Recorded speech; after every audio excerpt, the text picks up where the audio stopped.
Were the police told to stand down? Did the police tell emergency responders to stand down? And we're going to take a look at the government's record on mental health, because all of this is relevant to the big gun control debate. I'm Ben Shapiro. This is The Ben Shapiro Show.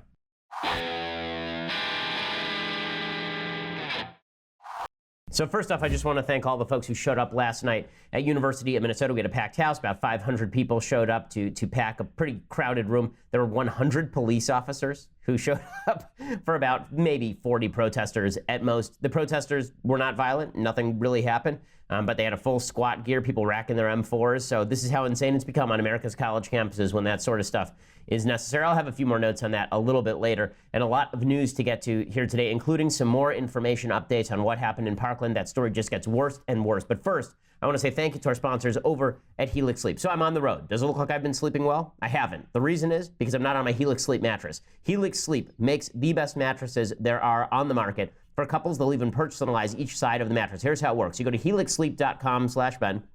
You take their simple 2 to 3 minute sleep quiz, and they will build you a custom mattress that will be the best thing you have ever slept on. And when you're away from home, you're going to miss your Helix Sleep mattress every single time. Everybody is recommending Helix Sleep, and there's a reason. That custom mattress arrives to your door in a week. Shipping is completely free, and then you can try it for 100 nights. So if you don't love it, they will pick it up and they will refund you in full. I don't know anybody personally that has actually done this, because that's how good the Helix Sleep mattress is. Again, it's a lot less expensive than the stuff that you would get store-bought, and it's better quality as well. They have this algorithm, asks you, do you like to prefer to sleep on your back or on your side or on your stomach? Do you prefer the mattress to be firm or soft? And then they personalize it to your comfort. helixsleep.com/Ben right now. Use the /Ben, you get $50 toward your custom mattress. That's helixsleep.com/Ben. Again, $50 off toward your order. That's helixsleep.com/Ben. Check that out. They also have a bunch of additional products, like they have the Helix Mattress Protector, machine washable, dryer safe, completely waterproof. They have the Helix Foundation, which is 7.5 inches of solid pine upholstered with the same woven fabric as your Helix mattress. So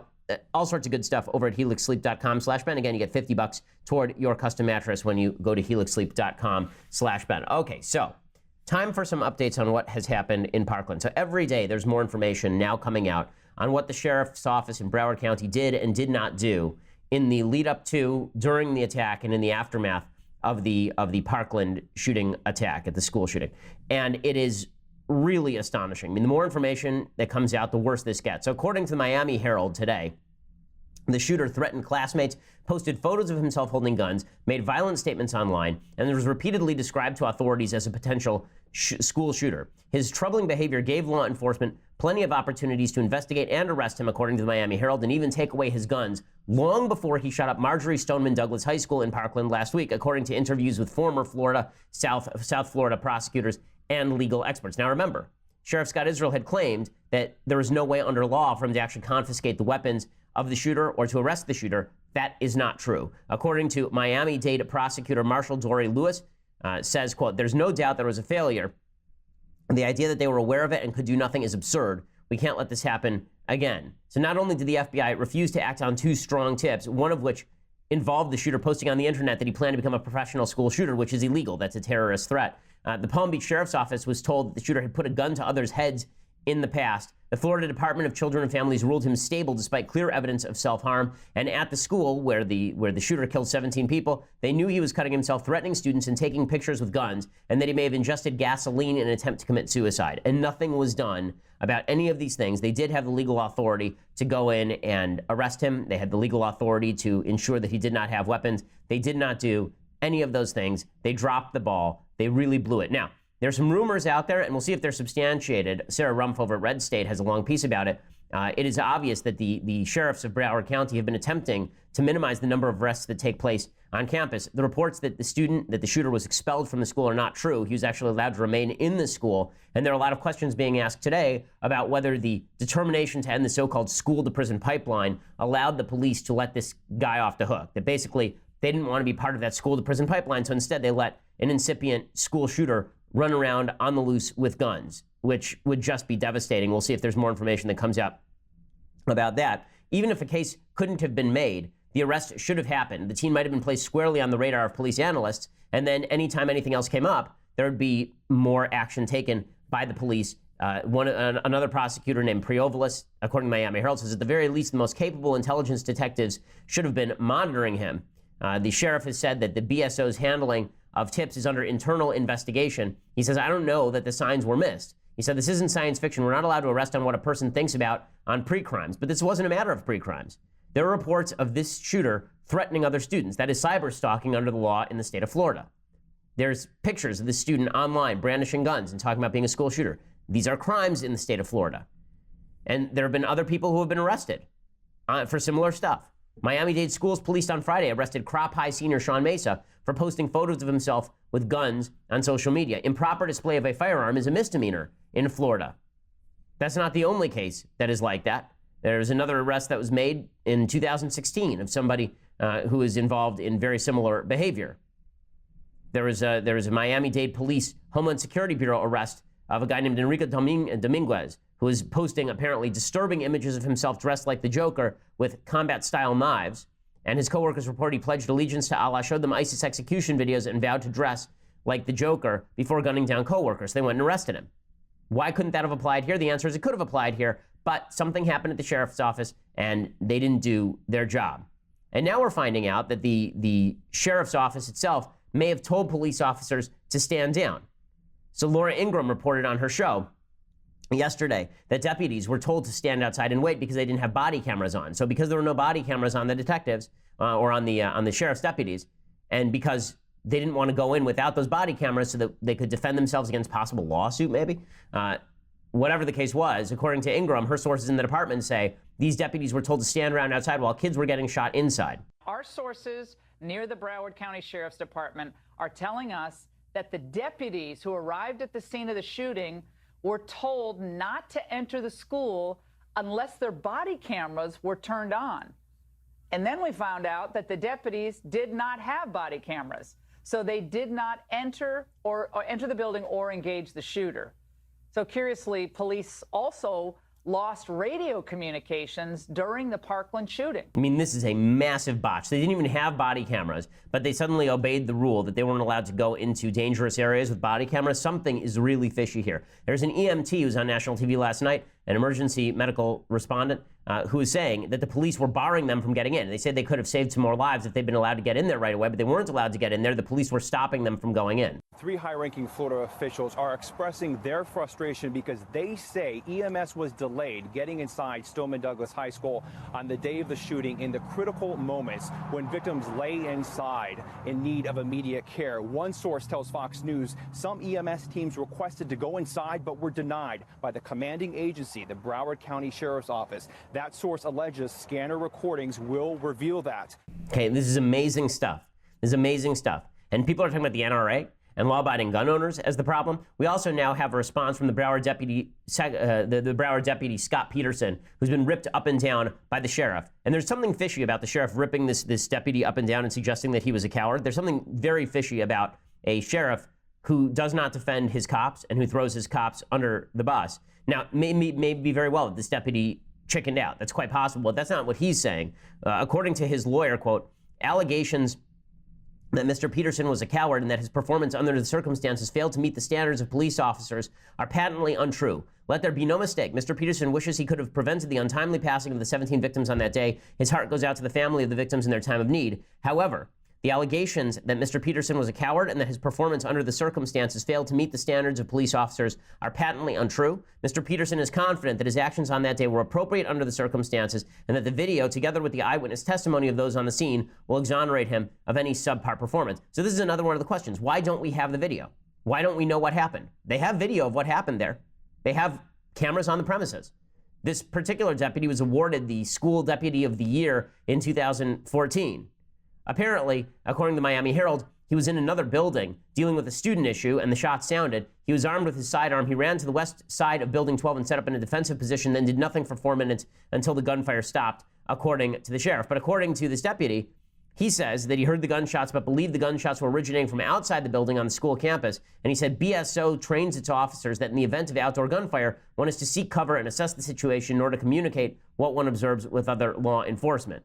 So maybe a mistake was just made as opposed to cowardice, or it's possible that there was something else going on, because we still have not fully rebutted that CNN report that says it was not one deputy on premises, but 4 deputies on premises who are outside doing nothing. And if Ingram's report is correct, if Laura's report is correct, then that means that there were 4 people outside who were told not to go in because their body cameras weren't on them, which is just insane. Now, meanwhile, the sheriff, Scott Israel, is doing his best to avoid all culpability. Again, according to Laura Ingraham, just a few hours ago, the Ingraham angle received copies of internal emails from a source close to the Broward Sheriff's Office, which has since been confirmed by a second source. That email urges all staff members to vigorously support Sheriff Israel. So in other words, he's too busy defending his own ass to actually take responsibility for what went on in his department. There's no question this guy's a political actor through and through. Israel actually got into hot water back in December. Why? Because there are a bunch of Broward County sheriff's cars, and he put a wrap on the cars with his face on it for political purposes. They were jokingly called Israel mobiles by members of the department. And we obviously know the sheriff loves grandstanding. We know he loves his camera time. He's never run from a camera at any point. And he knows full well what happened here. We're just not getting all the information. Now, there will be a full investigation that takes place. I'm sure that we will find out what happened here. I have very little doubt that it's going to cast even more aspersions toward his behavior in this whole thing. It's truly disastrous and truly frightening. And again, the bottom line is this. If you expect me to give up my weapon when the authorities won't even do their job, you must be out of your mind. If you think that I'm going to give up my method for defending myself because the authorities want me to, and then they won't even defend my kids if my kids are going to a school that they are assigned, try again. Not going to happen. We know who blew it here. Okay, it wasn't the NRA that blew it here. It was the FBI. It was the local law enforcement. The reason this matters is because we keep hearing about how we need more laws on the books. Well, more laws on the books aren't going to do anything if we're not enforcing the laws that are already on the books. More laws aren't going to change anything if we're not actually changing things, which we're not, of course. So that means that more of these school shootings are likely to happen. And the grandstanding doesn't help either, which brings us to the grandstanding itself. So there's been a ton of focus on a specific subset, I should say, of kids who were at the Parkland school, at Marjorie Stoneman High School, when this happened. And it's a very specific subset. And you know all their names, right? You know Cameron Kasky, you've seen him on TV. And you know Emma Gonzalez, you've seen her on TV as well. And she has now over 1 million Twitter followers after having basically 0 Twitter followers a week ago, because the media have really been pushing her out there. And of course, David Hogg, who's been on every TV show that he can possibly find. Now, they have every right to speak as much as they want. And we have every right to criticize them as much as we want, because this is still the United States of America. And just because you went through something tough does not mean that you are an expert on what happened or why it happened. It just means that you're an expert on suffering, as I've said here on the show a bunch of times. Okay, but nonetheless, we are being treated to the awkward spectacle of these kids being trotted out there by a compliant media that actually, as Charlie Cook over at National Review says, are laundering their views through the moral bank accounts of these students. All the people in the media wish they could call for a ban for guns every day on the air. They can't. So instead, they bring on these kids to do it for them. That's the whole goal of having these kids as guests. And the kids are saying things that are just insipid. David Hogg particularly is a very bad spokesman for his point of view. Just because he's a good-looking kid who can complete a sentence doesn't mean anything he says makes any sense. And again, this is not a rip on him as a victim. This is a rip on him as political commentator. You either say things that are intelligent or you don't. And your experiences have nothing to do with it. This is a form of identity politics. In the same way that the left will maintain that your opinion should be gauged, not based on the actual content or value of your opinion, but based on the color of your skin, your ethnicity, your religion, your background. Instead of doing it on that basis, they're saying that we should now judge the decency of your viewpoint or the genius of your viewpoint based solely on whether you went through a terrible experience at a school shooting. So here is David Hogg suggesting once again for the umpteenth time that politicians don't care about kids' lives. He cares deeply about kids' lives, David Hogg. He cares so deeply that he's called for a boycott of Amazon. He's called for a boycott of the state of Florida because there's nothing like harming those family business owners down in Miami Beach. You have to make sure that those new immigrants can't sell their tacos during spring break. We got to make sure that doesn't happen. So he wants people to boycott Florida until the gun laws in Florida change. He has spoken at a rally in New Jersey. He is pushing for a boycott against FedEx. He says he's not going to go back to school until he gets what he wants. Well, tough. I mean, then don't go back to school. That's not true anyway. He will be back at school. In any case, he was doing this routine again yesterday. Politicians don't care about kids' lives. This is the worst form of demagoguery, and here he is saying it. These politicians don't care about these children's lives. Notice how the only action being taken, for example, with Rick Scott, is after he is running for Senate to try to take Bill Nelson's seat. That's what's going on here. People need to acknowledge that. And like with Marco Rubio, for example, the man must be a professional dancer just like other politicians, because he's great at sidestepping questions. At the CNN town hall, he turned a one-word answer into a 5-sentence shenanigan, emitting propaganda from the NRA and repeating his false message that he's going to continue to accept money from the NRA, just making sure that people don't understand that and they're distracted by him trying to turn it into a long answer so he can get reelected. And it's disgusting. He didn't obstruct at all. He said he would continue to take money from the NRA because he's a proponent of Second Amendment rights. I mean, Senator Rubio was perfectly honest on that special about whether he would take money from the NRA. Again, when David Hogg says all of these very, very silly things, when he suggests that it's about the governor, Rick Scott, or it's about the senator, Marco Rubio, Bill Nelson has nothing to do with it, right? Bill Nelson has all the right views, so that's totally fine.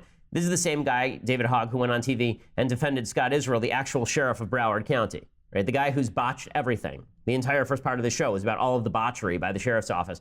And yet somehow Rick Scott is responsible for the deputy not doing his job, but the sheriff's office is not responsible for the deputy doing his job. Pretty astonishing stuff. Pretty astonishing stuff. Okay, so David Hogg goes out there and he says this sort of nonsense. And then, of course, he is feted by the media for it. So Jimmy Fallon does the same thing. Here's Jimmy Fallon praising the Parkland students and suggesting that they are all heroes and he is going to march with them. So it's not enough, by the way, that we have one pope of politics in Jimmy Kimmel on late night. Now we have to have two popes of politics on late night. Jimmy Fallon joins Jimmy Kimmel in this effort. Stephen Colbert, of course, has been the Pope of politics before, so we actually have the Holy Roman Empire, and the kingship is passed around, the emperorship is passed around between various parties depending on how the ratings are. Fallon wants to get in the game because he's been ripped as too anodyne, as too lackluster, as not political enough by a lot of the left-wing commentators, and therefore he wants to get in the game. So here's Jimmy Fallon doing his best Jimmy Kimmel impression. He needs to grow a little bit of stubble and cry if he really wants to do this right. I think what the students of Marjorie Stoneman Douglas High School are doing is unbelievable. They're speaking out with more guts, passion, conviction, and common sense than most adults. They're high school students. It's beyond impressive. That strength that they have, it's inspiring. They are angry, and they're doing something about it and creating change. This is a real revolution. And they have organized a peaceful march on Saturday, March 24th in Washington, D.C., to demand action to prevent gun violence. I just want to say I stand behind you guys, and I will be marching alongside you with my wife and 2 children in D.C. to show our support. Wow, how nice. I mean, it's all the late night hosts immediately coming out and signaling, virtue signaling, that everything that these kids have to say is wonderful, the bravery, the decency. Okay, they're not going to talk to, some of the other students. They're not going to talk to, some of the people who I've recommended that they talk to on the show. They're not going to talk to Kyle Kashuv, who still is unverified on Twitter, by the way. Thank you for following him. He's one of the students there who disagrees with some of these other students, but he, of course, is not appearing every single day. You don't know his name because he's not on CNN or MSNBC every single day. Still, as I say, unverified on Twitter. No shock there. But again, this is what the entire Hollywood infrastructure is going to do. The Oscars will be about that on Sunday night. You watch. They were going to do Me Too, but now this obviously allows them to virtue signal on another topic. Now, never mind that half the people in the audience have done movies in which guns are glorified as the way of stopping violence. Never mind that all those people are millionaires who are protected by armed security outside. You watch on Sunday during the Oscars, the entire thing will be about how we need to get rid of guns in our society, and then presumably all of our action movies can be Bruce Lee-style karate fights. That's basically what all of these things will turn into. So there's a problem with the suggestion that the children shall lead us and that the kids shall lead us. It's a different problem even than the identity politics question of does victimhood confer expertise? And that is, a lot of kids are not all that bright. I mean, I'm not saying these kids who are speaking on TV aren't bright. For their age, I'm sure they're very bright. I'm talking about, are these kids, are kids in general capable of the kind of decision making that adults are capable of? And the answer, as a general rule, is no, which is why, of course, we have legal restrictions on kids buying cigarettes and kids buying alcohol and kids buying guns and all the rest of this sort of thing. There's a reason that 16-year-olds don't vote. Now, there are a lot of people who have gotten on my case for saying this because I was writing syndicated columns at 17. Well, that's fine. I was taking flack at 17 too. And there were people saying I was too young to write columns then. And some of the stuff I wrote, I think was dumb. Like, if I look back at the stuff that I wrote when I was 17, I think a lot of it's good. I think some of it's not so good. And I hope that I've matured over a period of time. People generally do. But that's sort of the point. When you grant this pure virtue to children to be our political leaders, it doesn't end well. So I'm going to show you some video of it not ending well. So over in Bakersfield yesterday, there was a student protest over guns. Now, why there should be a student protest over guns in Bakersfield, in the state with the most gun restrictions in America, right? California, where I live, has incredible gun restrictions. There was a protest over in Bakersfield, and the kids, of course, used this as an excuse to leave school and basically run roughshod through the community. Because, let's face it, most of the kids who are getting involved in this cause are not doing so because they want the extra credit in class or because they deeply care about the issue or know anything about the issue. They're doing it because it's fun. Just like most protesters do things because they are fun. Okay, so here's some video of the kids, and notice how the adults essentially let them have their way because, after all, kids are our moral leaders now. This is clip 16. Hundreds of students took to the streets to protest gun violence. These students from Stagg High School were told by officers to disperse the streets. The Stockton School District says what started out as a peaceful protest on campus turned rowdy as about 100 of 300 students jumped the fence of the school. Some were seen throwing rocks at cars, including police cars. I'm really upset that I'm on my way to school. Like, I go to Delta College, so I'm on my way to school and I can't even get in my car now. I'm about to cry. Okay, yeah, those are the kids who ought to lead us. Those are the kids who ought to lead us. Now, not every kid is these kids, obviously, but to suggest that children are the wisest among us, yeah, no, they're not. Okay, I have 2 kids. I remember being as young as these kids. When you're 14, 15 years old, you don't have there's not a lot going on upstairs that prevents you from doing stupid things. This is in Stockton, not Bakersfield, obviously. But when you grant absolute moral immunity to kids because they are young, you end up with worse kids. One of the worst things that you can do as a parent is suggest to your children that they have the absolute moral immunity to do whatever they want. Parenting is about teaching and cultivating children. It is not about granting children leadership positions and suggesting that in the absence of knowledge they ought to lead us because, after all, they're so innocent and the innocent children among us shall lead. I think that's just absolutely silly. Now, these kids and their impact is they wouldn't be making this sort of they wouldn't be as big a phenomenon as they've become, except that the media have obviously magnified their influence to tremendous effect. And the media are even worse at this stuff than a lot of the child advocates are. They're members of the media who legitimately know nothing about what they're talking about. So we're going to show you some members of the media saying things about guns that are utterly asinine. And then we're supposed to believe they're experts? We're supposed to believe that these people know what they're talking about? I mean, really, really astonishing. So here's Stephanie Ruhle on MSNBC making one of the worst arguments in history for why we ought to ban rifles. An AR-15 style rifle, well, that's a semi-automatic weapon, meaning it fires one round when the trigger is pulled, then automatically reloads the chamber, making it ready to fire again. Handguns can also be semi-automatic, but some, like revolvers, they're not, meaning it can take a lot longer to fire multiple rounds. Another big difference, the speed of bullets. The AR-15 can fire bullets between 2,800 and 3,000 feet per second. A 9mm handgun between 700 and 1,100 feet per second. So I'm really enjoying the media doing this routine about the speed of bullets as though that is the only thing that matters in terms of the amount of damage that is done. The caliber of the bullet matters also, right? The size of the actual bullet matters. Beyond that, if we're going to talk about guns that are used in the killings of human beings, there's no question that rifles are the vast minority of guns that are used in the killing of other human beings in the United States. Like 13% of all murders involving guns involve rifles, 60% involve handguns, and then the rest involve weapons that have not really been specified. The notion, again, that we're going to measure the velocity of the bullets and that therefore we ought to ban rifles but not ban handguns, it's just silly. And again, if you're going to make the argument that Lawrence O'Donnell made the other night, that a person with a handgun can't stop somebody with an AR-15, that's, again, ridiculous, considering that in the congressional baseball shooting, the guy apparently had an AR-15, and it was a person with a handgun who took him down. This happens fairly regularly. Okay, but it's not just Stephanie Ruhle making a fool of herself. This one was making the rounds yesterday. Local NBC trying to show you what the firing of an AR looks like and how much damage it can do. Take a look at this video used to shoot a watermelon using an AR-15. Yeah, there's only one problem with that particular video. That is definitely not an AR-15 right there. That is a shotgun. That is a pump-action shotgun. It's not even a semi-automatic shotgun. It's a pump-action shotgun, meaning that you have to manually chamber the round. So, well done, media. Yes, I'm definitely going to trust you on what types of guns ought to be banned when you literally cannot tell the difference between a semi-automatic and an automatic and a manual revolver, for example, when you can't tell, you can't explain to me why it is that velocity of a handgun matters as opposed to velocity of a rifle. All of this is just ridiculous. And then, of course, you have the people grandstanding off the back of this who, again, know nothing about guns. Whoopi Goldberg yesterday on The View suggesting that the GOP is silent about guns because the GOP is corrupt. But does Whoopi Goldberg know the first thing about guns or how any of these gun laws would affect anybody? Does she know how many AR-15s are in circulation? The answer is at least 8 million in the United States. Does she know how many rifles are in circulation in the United States? Tens of millions. Does she know the answer to how many guns are in circulation in the United States, or where the crime rates are highest, or which states have the highest rates of gun violence, or how many of the killings with guns are actually suicides? The answer is 2/3. Right? Does Whoopi Goldberg know any of that? No.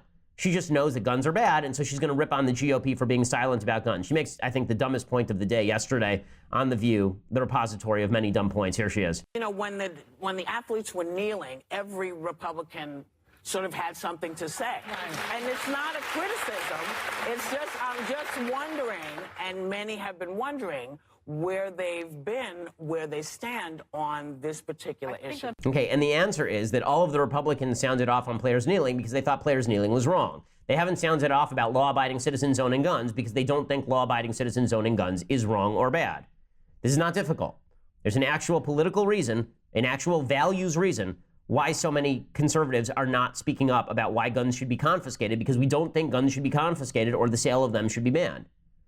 And again, it's amazing to me. I've proposed on this program at least 3 different measures that we could all take as a society in order to push forward against the scourge of mass shootings. And none of these have been seriously discussed by the media. They would prefer to just shout guns, guns, guns, ban, ban, ban, confiscate, confiscate, confiscate. But none of them actually want to talk about serious, hard proposals. The Democrats apparently have now made a move in the House. They've introduced a piece of legislation to ban all semi-automatic rifles. Of course, this is going nowhere, and they know it. The reason they're proposing it is because they want kudos from a bunch of the people in the media. They want to campaign on it. As I've said before, the Democrats had control of Congress. They had full control of the Senate, meaning 60 votes in the Senate. They had control of the House. They had control of the presidency from 2009 to 2011. Did they pass one single gun regulation? The answer, of course, is no. They waited until Republicans took office, and now they get to grandstand. They get to stand there and claim that it's Republicans who are standing between Americans and safety. If those dastardly Republicans would just get out of the way, then we'd be able to pass some really good regulations. They have no intention of pushing anything remotely resembling a good regulation. They just want to posture about all of this. And fortunately, they have the media to do it for them. They have the media to stand there and do it for them. Now, there are some folks who are actually mentioning some solutions. You know, those folks actually include the presidents of the United States. So the president of the United States has actually put forward a couple of different proposals. I think some of those proposals are smart. I think some of those proposals are not so smart. One of the proposals that he put out yesterday was actually, you know, in our good Trump, bad Trump matrix, this goes in good Trump. Trump talked about mental institutions and the reality that we need to make it more difficult for people who are a danger to themselves and others, not only to get guns, but also we need to make it easier for them to get treatment. Here's Trump talking about the history of mental institutions in the country. He got a lot of flack for this yesterday, but he's absolutely correct. This is clip number 5. You know, in the old days, we had mental institutions. You had a lot of them. And you could nab somebody like this because, you know, they did. They knew something was off. You had to know that. People were calling all over the place. You can't arrest him, I guess, because he hasn't done anything, but you know he's like a boiler ready to explode, right? So you have to do something. But you can't put him in jail, I guess, because he hasn't done anything. But in the old days, you'd put him into a mental institution. Okay, this is 100% true. It sounds harsh, what Trump is saying. What he is saying here is 100% true. E. Fuller Torrey is a famous psychologist. I've recommended his books on the program before. He's founder of the Treatment Advocacy Center, and his latest book is American Psychosis: How the Federal Government Destroyed the Mental Illness Treatment System. Well, back in 2013, he talked about what it was that the government had done to destroy the mental health facilities in the country. He talked about how in 1963, John F. Kennedy addressed Congress on mental illness and mental retardation. That was the name of his speech, and proposed a new program under which the federal government would fund community mental health centers, or CMHCs, to take the place of state mental hospitals. The reason was because he had a younger sister who had a mental disability and should be put in a state mental hospital, and it freaked him out. And so he said the federal government should take over, and instead they should fund community mental health centers. Well, over the next 17 years, the feds funded nearly 800 of these, with a total of what would be about $20 billion in today's dollars. And during those same years, the number of patients in state mental hospitals dropped from 500,000 people to 132,000 people, and the beds were closed down. Well, it turns out the community mental health centers, right, these local centers funded by the feds, were not interested actually in taking care of patients who were being discharged from the state hospitals, meaning the people who were the most unsafe. Instead, they were focusing on people with less severe problems, people who were then termed the worried well. So, the normal person who's taking an antidepressant now, this is what these centers focused on. So state mental institutions, which were very bad places, were replaced by something even worse, which was nothing. And so a lot of these people ended up on the streets. There was no way to forcibly, involuntarily commit somebody. It became very difficult to actually get somebody who was dangerous to themselves into a treatment facility. Right now, you have to provide serious evidence that somebody is a threat to themselves or others, which means an actual suicide attempt. It means an actual suicide attempt in most states, right? You just acting like this shooter acted may not be enough in some of these states. So as E. Fuller Torrey writes, he says, meantime, during the years the CMHCs were funded, Medicaid and Medicare were created, modifications were made to the supplemental security income and Social Security disability insurance programs. None of these programs was originally intended to become a major federal support for the mentally ill, but all now fill that role. The federal takeover of the mental illness treatment system was complete. And he concludes, approximately half of the mentally ill individuals discharged from state mental hospitals, many of whom had family support, sought outpatient treatment and have done well. The other half, many of whom lack family support and suffer from the most severe illnesses such as schizophrenia and bipolar disorder, have done poorly. According to multiple studies, untreated mentally ill are responsible for 10% of all homicides and a higher percentage of mass killings, constitute 20% of jail and prison inmates, and are at least 30% of the homeless. Severely mentally ill individuals now inundate hospital emergency rooms. They've colonized libraries, parks, train stations, and other public spaces. This is not their fault. Okay, and we've spent a ton of money on it. The total cost on mental illness through all these supplemental programs is $46 billion. The total cost for mentally ill individuals through Medicaid and Medicare is $60 billion. That $46 billion is just SSI or SSDI. It's a huge increase in what we are spending, and we are not getting what we paid for. And part of that is because of the social liberals who decided that it was important to release people onto the streets as an element of freedom. They all read One Flew Over the Cuckoo's Nest and decided that the entire institutional system was Nurse Ratched. That wasn't true. It was never true. Okay, so in a second, I'm going to show you some stuff that Trump said that was not as great. But for that, you're going to have to go over to Facebook. So you're going to have to leave Facebook and go and subscribe. For $9.99 a month, you get the rest of the show live. You also get to be part of our mailbag, which we'll be doing on Friday. You get to be part of the conversation, where I'll be taking questions live from you, the audience, the people who subscribe. Also, if you want to subscribe annually, you get it for instead of paying $120 a year, you get $100 a year. It's $99.99, I believe, $99 a year in order to get the annual subscription, and you get a tumbler, the magical Leftist Tears hot or cold tumbler, which you get to enjoy every single day. So go and enjoy that with a subscription or listen later, iTunes, SoundCloud. Please subscribe at iTunes. Please leave us a review at iTunes. Subscribe at YouTube as well. We are the largest, fastest growing conservative podcast in the nation.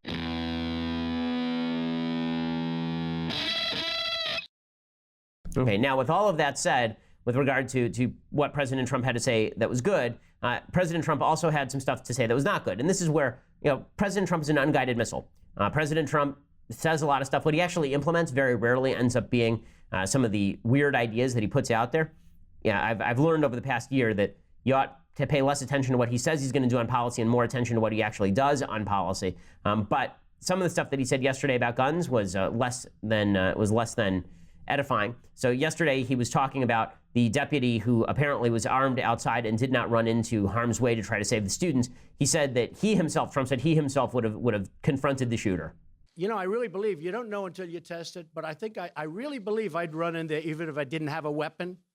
And I think most of the people in this room would have done that too, because I know most of you. No. I'm just gonna put that out there, no. I mean, no, I don't think most people would run into the line of fire unarmed of a guy who had a rifle. I think that is really, really unlikely. I think the likelihood that President Trump, who does not, shall we say, have a stellar record on military matters personally, he, obviously his bone spurs prevented him from serving in the Vietnam War, and then he suggested that his personal Vietnam War was avoiding STDs during the 1970s. I'm going to go no on that. We can all call on this law enforcement officer to have done his job, but I think that it's a bit of an exaggeration to suggest that you personally are going to go in there and save the children by running in there without a gun. That's the whole point. You do need a gun in order to stop a bad guy with a gun, as a general rule. And then Trump followed that up by saying that he's willing to buck the NRA and consider some possibilities. Now, is this smart politics? It probably is. It's smart of him. He knows that the NRA folks are going to back him no matter what. The NRA has become extraordinarily pro-Trump in a way that I think is actually not advantageous to them politically. I think the NRA ought to remain a bipartisan coalition of gun owners. I think the fact that they've gone so hard pro-Trump is a mistake. It alienates a lot of people. But Trump is saying something smart politically, but probably dumb in terms of policy, saying that he's going to buck the NRA and consider some measures that they may not want him to consider. About the NRA, they're on our side. You guys, half of you are so afraid of the NRA. There's nothing to be afraid of. And you know what? If they're not with you, we have to fight them every once in a while. That's okay. They're doing what they think is right. I will tell you, they are doing what they think is right. But sometimes we're going to have to be very tough and we're going to have to fight them. But we need strong background checks. For a long period of time, people resisted that. But now people, I think, are really into it. And John Cornyn, great guy, senator, Mitch McConnell, Paul Ryan, and Kevin McCarthy, hopefully are going to work on some legislation. I hope you guys, they started already. In fact, John has legislation in. We're going to strengthen it. We're going to make it more pertinent to what we're discussing. But he's already started the process. We've already started. And so we'll find out what comes out here. But Trump obviously wants to make some inroads by pushing the NRA a little bit off to the side.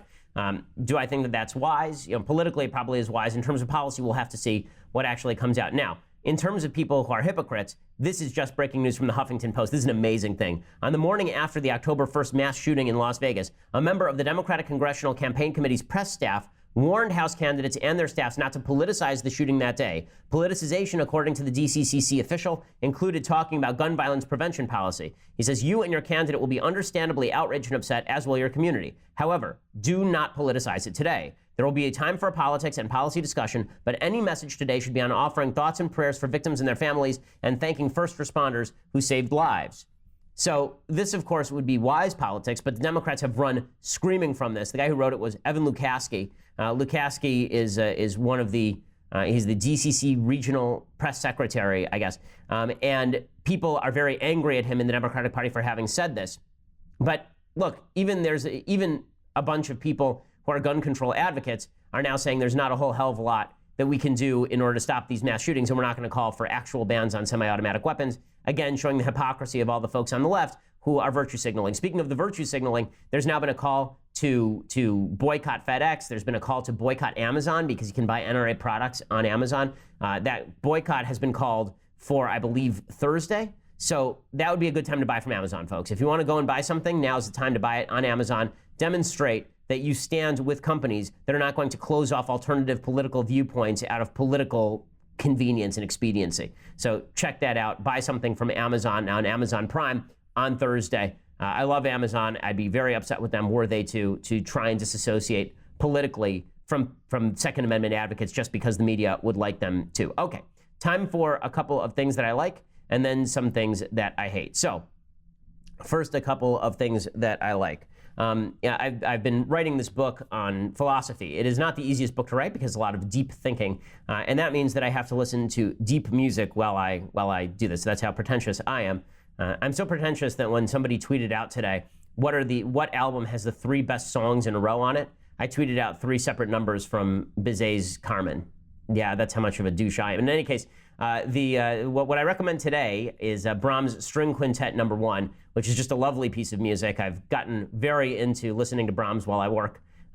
Just wonderful stuff. Here's Brahms' String Quintet No. 1.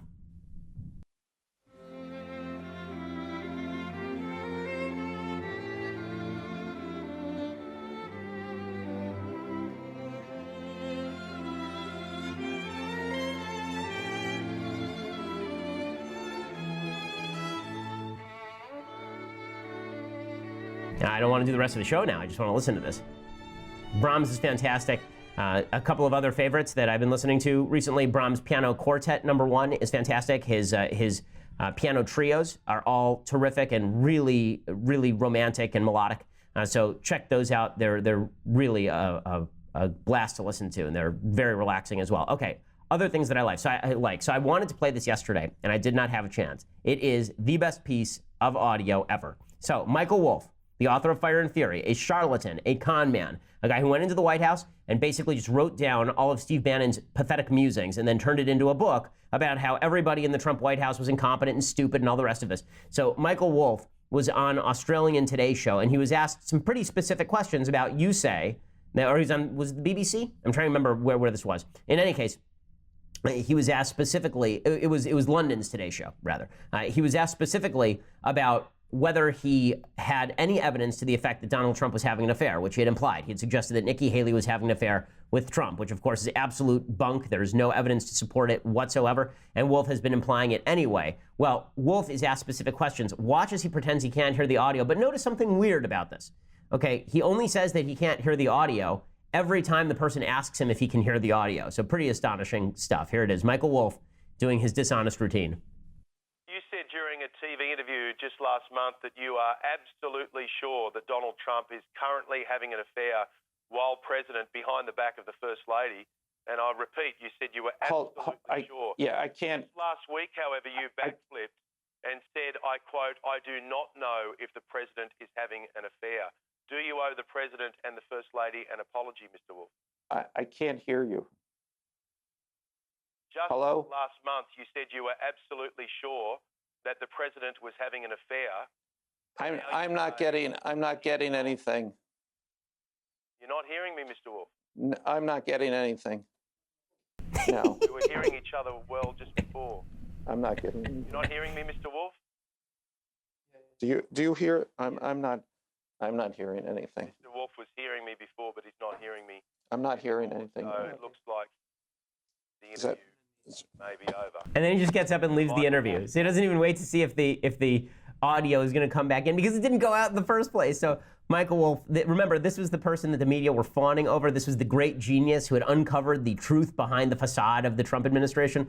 Oh my goodness, what utter stupidity. Just grand watching Michael Wolff implode like that. So well done, Michael Wolff. And we've got to do something about this spate of earpieces that don't work. Apparently, whether it's Trump with Jake Tapper or whether it is Michael Wolff, when you hear a question you don't like, suddenly the earpiece just bugs out. Very weird stuff. Okay, time for a couple of things that I hate. Okay, so thing number one that I hate, the NCAA has been under severe attack because the NCAA does have a couple of stupid rules. Some of these stupid rules include that if you are in college and playing for a college basketball team on scholarship, so let's say that you're getting a scholarship that's worth $45,000 a year, that this somehow compensates you for the use of your name. And the NCAA can use your name on its jerseys. They can sell those jerseys. They can make millions of dollars off of you, and you have been fairly compensated with your $45,000. This is absolutely asinine. I've always thought the NCAA policy here was gross.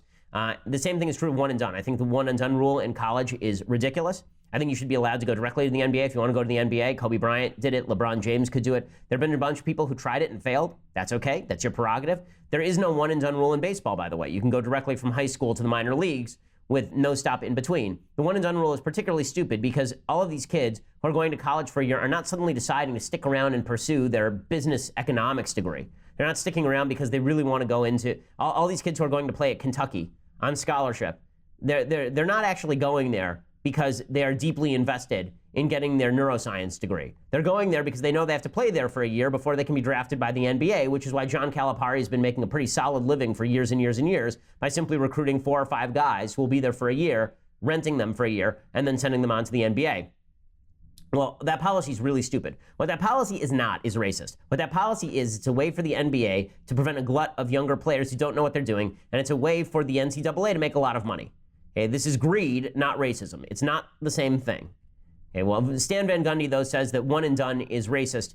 Again, I don't think it's racist. I've said before that that it is weird to me that somehow baseball has never made this rule, but the NBA has. Again, I don't think that has to do with race so much as it has to do with the minor leagues. There is a minor league that exists in baseball that does not exist in basketball, right? There's a D league, but that's a new creation, essentially. The minor leagues are a job, and people will work in the minor leagues for 10 years. Nobody's in the D league for 10 years.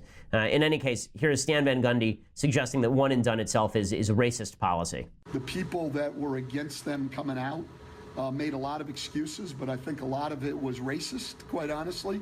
And the reason I'm going to say that is I've never heard anybody like go up in arms about, oh my God, they're letting these kids come out and go play minor league baseball, or they're letting these kids come out and go play minor league hockey. They're not making big money, and they're white kids primarily, and nobody has a problem. But all of a sudden now, you've got a black kid that wants to come out of high school and make millions. That's a bad decision. But bypassing college to go play for $800 a month in minor league baseball, that's a fine decision? What the hell is going on? The NCAA is one of the worst organizations, maybe the worst organization in sports. And they certainly don't care about the athletes. And they're going to act now like they're just appalled by all these things going on in college basketball. Please. So I agree with his critique on the NCAA. I don't agree with his critique with regard to the race issue. Again, using race as a proxy for bad decision making, I think, is kind of stupid. And I totally agree with his entire critique of the NCAA. I think the NCAA is ridiculous. I think that you have to, when you see people selling shoes for a little bit of extra money, and suddenly this is some sort of terrible thing, it's just stupid all the way through. So that is something I would like to see, and I'd like to see the NCAA change its policy pretty radically. Eric Dickerson said the same thing. He said this is slavery. It's not slavery. It's not remotely resembling slavery. Slavery is when people are owned and their labor is owned. It is not when you voluntarily give up your labor in order so that you can get a college scholarship and then have a shot at the NBA. So let's not go overboard here. Okay, so tomorrow we will be broadcasting from Nebraska, where we'll be preparing to speak at Creighton. I'm really looking forward to it, and I'm going to do that speech. I think I've decided I'm going to do a full-on policy speech about guns. I'm going to explain what gun rights are, where they come from, what gun policies work, what gun policies do not. We'll take it on from a statistical level, a moral level, a constitutional level. So that will be a full-on examination of the issue. I'm looking forward to giving a Creighton tomorrow night. If you're going to that, I look forward to seeing you there. If not, you should be able to watch it online. We will be back here tomorrow with more. I'm Ben Shapiro. This is The Ben Shapiro Show. The Ben Shapiro Show is produced by Mathis Glover, executive producer Jeremy Boring, senior producer Jonathan Hay. Our technical producer is Austin Stevens, edited by Alex Zingaro. Audio is mixed by Mike Coromina. Hair and makeup is by Jesua Alvera. The Ben Shapiro Show is a Daily Wire Forward Publishing production. Copyright Forward Publishing 2018.